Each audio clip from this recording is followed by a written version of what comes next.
All right, guys, hello. It is Wednesday, March 3rd, and today I am down 570, which yesterday I was up around 480. So I'm giving back all my profit from yesterday, which is kind of a bummer when I think about it that way, but um, I don't know. I suppose there's different ways to think about it. I do want to remind you guys before we begin with the recap of my trades today that my live streams now are starting at 5:40 Eastern time every single day, unless I notify otherwise in Discord or anything like that. It'll be 5:40 Eastern time p.m. every single day. And so, yeah, I hope that makes it easier for you guys to just kind of jump in here so you know when it is every single day versus just like waiting for the notification or anything like that. So before we start, I have my trader view here, and as you can see, yesterday I eliminated the drawdown in my kind of day trading journey that lasted all the way to last year in December. And the worst point of that drawdown, I was down almost $5,000 off of the high of my P&L. So that point would have been right here, I believe, yeah. And yesterday we pushed into new all-time high territory in my day trading journey, and today we are pushing back from that. We had one day, one day breaking through.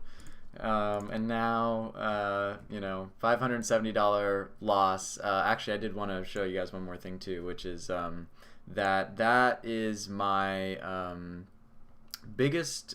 This is my.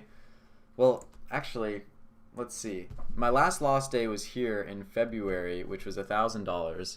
This is my smallest loss day since the 12th of February, which is kind of interesting.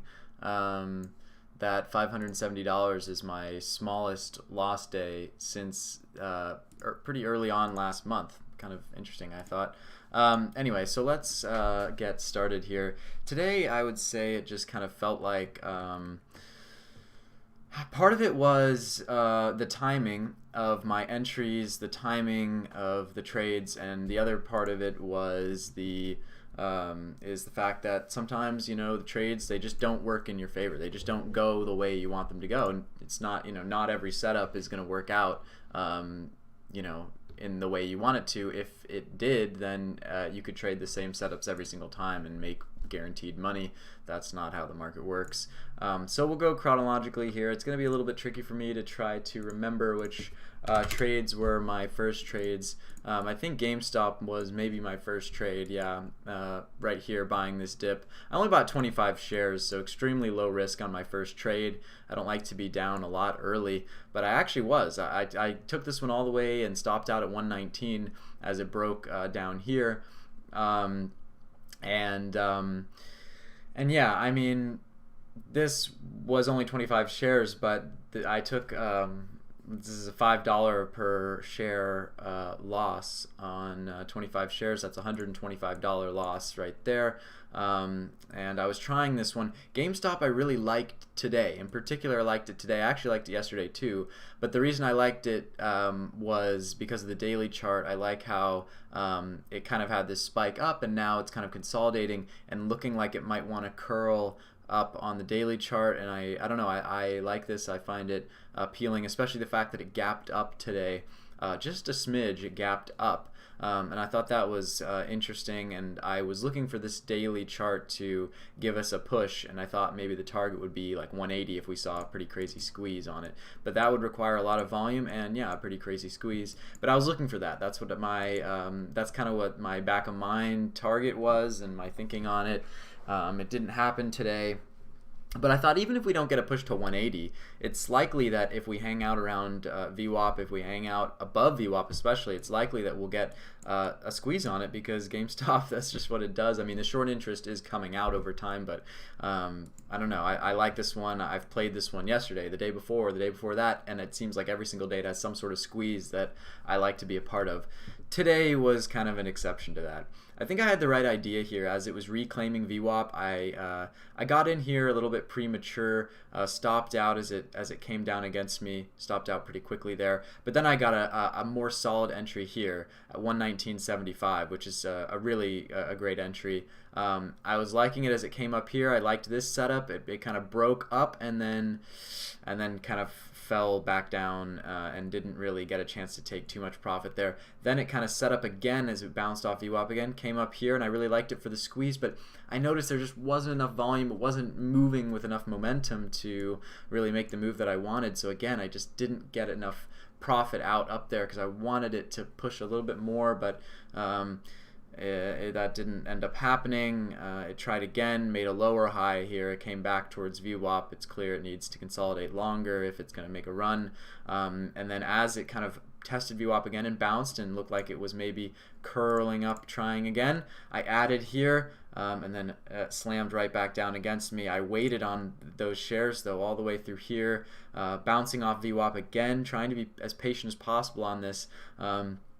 And I actually added again up as it was looking like maybe it wants to go again. So I keep adding on it as it's making these bounces off VWAP. But unfortunately, I was in full size on this at that point and had to stop out on it as it made a new low here. Came down through VWAP. I really wanted to give it a chance to kind of make a fake break of VWAP, come up through, and then maybe make another push. But that didn't happen. You've got to stop out eventually. And as it came and made this new low, I stopped out with just a tad of slippage, came all the way down here, spiked to 118, anyway, consolidated a little bit longer. Then it had this kind of capitulation down to 114 and change, and I thought, well, it's totally dead on the day. I kind of stopped looking at stocks at that point. I'll get to the other stocks I traded as well, but I guess it's better if I just tell the GameStop story all in one. There's not much of a story. It's more just I tried it and it didn't work. And then in the afternoon we saw this kind of move back up to 125, and then in after hours I was watching it push to 131. It's always a little discouraging when you think, well, if I just held all the shares that I had here, I mean, I had a cost basis of like 121, 122 or something like that. I don't really remember, but somewhere in here was my cost basis, and to see it up here is like, well, that's kind of what I wanted on it, but of course I was probably imagining that it would go a little bit more, but I guess I underestimate or overestimated the daily chart on this one. I thought the daily chart looked good for some sort of push, but oh well, didn't work out for me. I try a GameStop almost every day now because it is hanging out at these levels, and as long as it's above VWAP, it has the ability to squeeze. So I mean, why not try it? And I've done that again last several days, and it's given me good profits multiple times. Today just didn't work out. So next, let's look at KMPH. I tried briefly and just didn't really work. The trade was here. This was I tried a dip trade on it, but I don't know. I ended up getting out for like a 1 cent loss or something. It's weird. I tried it here. Buying this dip as into VWAP here, looking for it to bounce, but instantly just went against me there, and I had to stop out for a decent sized loss there. As it came back up and pushed, I bought on a dip here, came up, I was in the money. You can see I took smaller size, about half, and then I had to stop out as it came down below this low. I had my stop there, stopped out, and it never recovered. Wow, what a drop on that there. Let me just take a look at this. 15.73 to 14.15. Wow, over $1.50 on that drop. Stuff like that makes you kind of raise your eyebrows, just because then you get almost a 50% retracement back up to $15. Interesting. Okay, so moving on, that was KMPH. It sucks that, like, I don't know. I probably shouldn't have even taken the KMPH trade. It's a small cap stock. I don't really typically like to trade small caps. You guys know that. And I don't know. The setup wasn't great, you know, and I don't know. It was unlike me to take that trade. I can see a scenario where it would have worked, but it makes sense to me that it ended up that way. RKT, of course, this is continuation from yesterday. I noticed it was in the pre-market, wow, getting hit really hard, and Well, I'm glad I avoided this one off the open. It had a brief push and then halted going down. I consider myself lucky to have not taken a long position. I tend to avoid the first 4 or 5 minutes of the opening bell to try to avoid any problems with TOS lagging and having issues, because God knows that is a problem that TOS is having and will probably always have. Hard to go long with the market not cooperating. That is definitely true. There aren't really many opportunities right now. Yesterday and today it was difficult to find long opportunities for sure. There was, not much of a long opportunity on this RKT, but I did like the setup here. I kind of recovering from these lows, and it wasn't a kind of oversold scenario, I would say, at that point.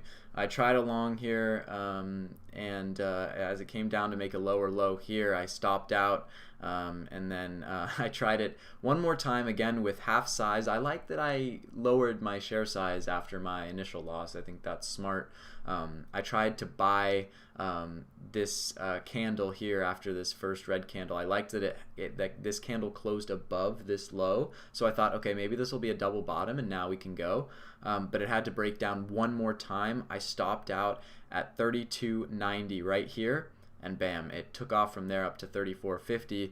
So some frustration there on bad timing. It broke and made a fresh low here off this setup, and then ran. So what are you gonna do, right? It's like sometimes they're just tricky, and sometimes they don't work out, and there's just not much you can do. The only thing you can do is that when stocks are tricky like this is make sure that you don't revenge trade and make sure you don't lose more on it. I lost 110 on it. At least I didn't lose 300, 400, 500, 1,000. There's no limit to how much you can lose on a stock in a day. So I'm lucky that I kind of avoided this one after that loss. And I know, Hyper Viper, you said it best, man. It's very difficult to go long in a market that doesn't want you to go long. You can see what the market did today. So it's down considerably, and not much. There's not much to do when the market's acting like that. There's very difficult. You can take short positions though, but a lot of what I have on my watch list right now is not shortable for me, and I don't know. I don't take many short positions, and I've noticed I don't go short as much as I used to, but I don't know. So SLGG, whatever, dude. I kind of was flipping through in the after hours, seeing if anything was pushing, and we might get the break of 7 on this, and I am I don't know. I can't guarantee that I won't take a position in this. If we get the break of 7, it might be hard for me to resist. I could take a trade on this if we see this curl towards $7. We'll see on it. I tried it here on this dip. I started watching it as it was coming up and making these highs here, and I realized I was kind of late to the party. I waited for this dip. I waited. It came down in this area, and I kind of started sizing into a position. But then my smarter, more disciplined mind came in and said, "What are you doing, man? Like you're down 500 on the day. Clearly, it's after hours, and you're just grasping at straws, trying to be in another trade, and it's not a smart thing to do. It's a form of revenge trading. The good thing is I took extremely small size. 350 shares on this is pretty low risk, and of course it would work out that my mistake, which I would say it would be a mistake to take a position on this, just given where I'm at during the day. If I were up 500 on the day and I saw this, I would completely ignore it. So clearly the fact that I'm down 500 on the day has something to do with the fact that I'm wanting to trade this, and recognizing that, I cut the position as it came down on this candle here, and only briefly did it make a new low before now it's back up nearing and looking at that $7 level. So whatever. Again, these types of things only serve to frustrate you and get in your way, and Honestly, I only lost $50 on it, so I'm not too upset. But yeah, I mean, this setup right now, as it looks right now, it looks good. I think there's an entry here for sure. But I think I'd be smart to not take a trade on it and just walk away from the market today, come back tomorrow. Again, the context is that I'm at all-time highs in my day trading career, and now today I am down $570 off of that high point, which is very recoverable tomorrow and the next day, or even if it takes 3 days to make it back. That's not that bad. This is not a bad loss. So why don't we just keep it at not a bad loss and make it, make it back. I mean, I made $1,000. I made over $1,000 loss on the last day of, the second to last day. I'll show you guys here. The second to last day of February, I lost over $1,000, made over half of it back the very next day, and then on Monday of this week, I'm in the green from that point, and then on Tuesday we made it to all-time highs in day trading, and today is just a bit of a setback, and then we'll make it back, and the goal is to kind of have more of this kind of action where we're hanging out at zero on the drawdown. We don't want to come all the way down here again. We just want to hang out at this level, and if that means we pull back a little bit and we'll meet it again, and we'll do it again, and we'll just keep grinding, and it's a grind. And the important thing is just to not let it slip and slide and get carried away from you, and turn lost days into something that become much harder to recover from. So alright guys, that was the recap of today. Red recaps aren't as much fun as green recaps, but oh well, we got to do them. We got to do recaps every day. I got to do recaps every day, no matter how big the loss is. That's something I think is important. So if this was helpful, guys, come on, hit the thumbs up button, man. I'm doing these recaps every single day now at 5:40, and I think you guys think that they're helpful. If they are helpful, come on, hit the thumbs up, and subscribe if this is helpful content for you. Thank you guys. I see you, and I will be back at it tomorrow, and I hope for, I don't know, a green day, any green day, up $100, and I'd be happy tomorrow. So yeah, we'll try to recover from this tomorrow, and finish this week very, very strong. And yeah, I hope you guys are trading well. I hope you guys are staying green. Hit me up in Discord if you have any questions or want to chat or anything like that. I am always available. I haven't been a little bit more busy lately, but I am always open to chat with you. So anyway, guys, all right, thank you guys for watching. I will be back at it tomorrow. See you later.